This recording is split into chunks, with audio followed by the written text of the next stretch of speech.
Hello, I'm Dr. Pete and this is session 3 on our general gynae anatomy. We're going to talk about the vulval anatomy today. Now here we have just a general picture.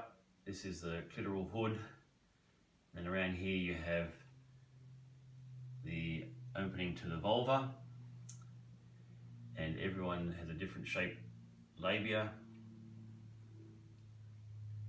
So these are the labia minora, and there are just little openings of skin there, and then here is some thickening on the skin here, and these is the labia majora.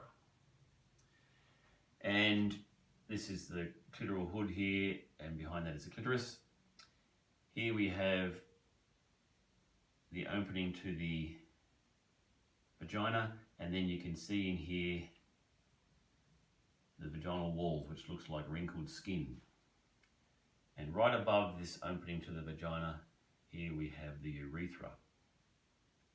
And then down here we have the anus.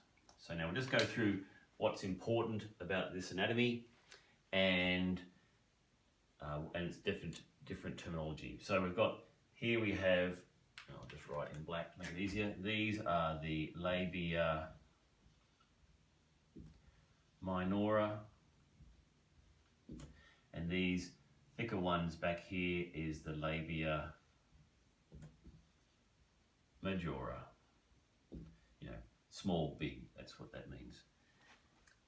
This here is the urethra.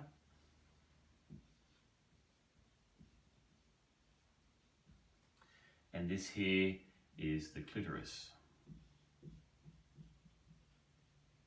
The clitoris is not just there, it's got structures that go down into the vaginal wall and all through this area here, but its external part is right there.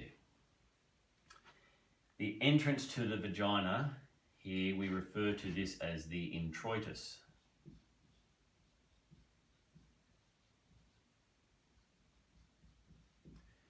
And around the edge here you see these little irregulations. It's all different from person to person, and those little rough bits are remnants of the hymen. So that's hymen remnants or hymenal remnants.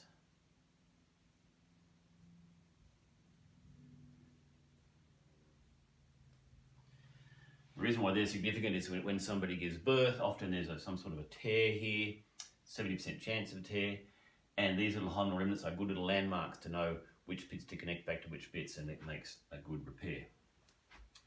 In the vagina here, you'll see these wrinkled skin. If we would look at it on the side, it would look wrinkled like this, and that's called the rugae, just like you have in your stomach.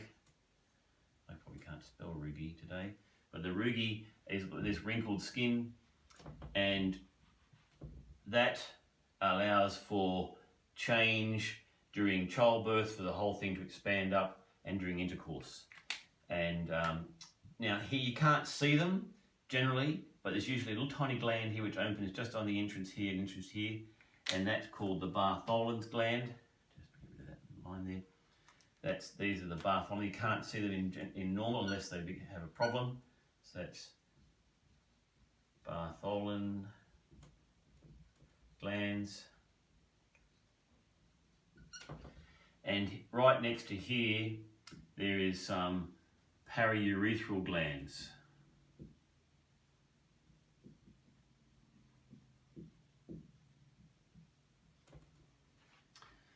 Again, not very easy to see. This area right here, that's called the posterior fourchette.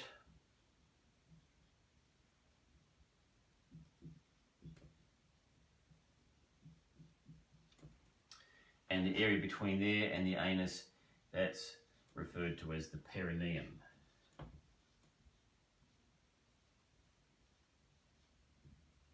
And that's often where a tear will occur naturally during childbirth, and there's some various muscles that come underneath the skin there which need to be repaired. And so as a general rule, the area that is lying underneath the labia minora is called the vestibule. I'll circle the vestibule in blue, I'll outline it. So this sort of area here, That is the vestibule.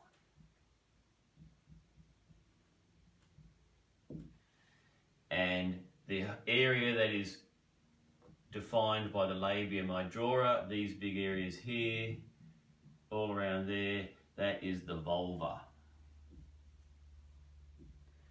That sort of area there.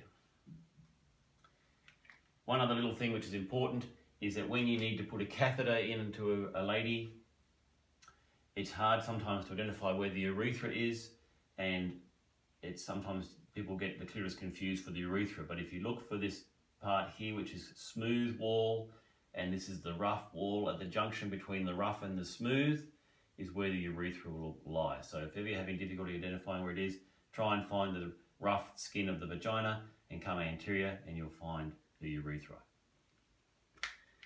And that is generally the completion of our anatomy talks at this stage.